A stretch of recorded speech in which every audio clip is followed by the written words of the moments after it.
نه خیر، ایشون نه معتاده نه مشکلی داره، خیلی هم آدم خوب و سالمی. پس برای چی میخواد طلاق بگیره؟ برای اینکه ایشون نمیخواد با من بیاد.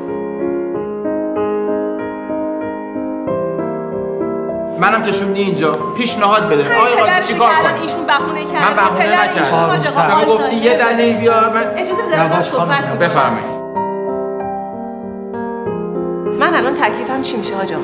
هیچی. بفرمایید سر زندگیتون.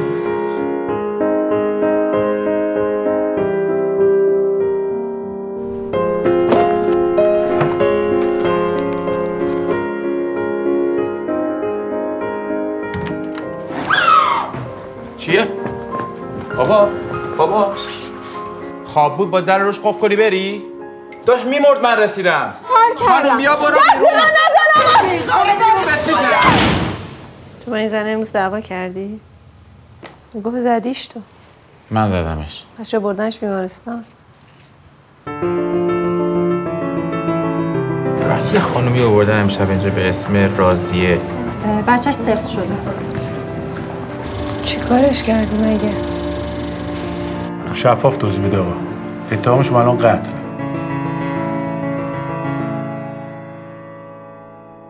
آقای عزیز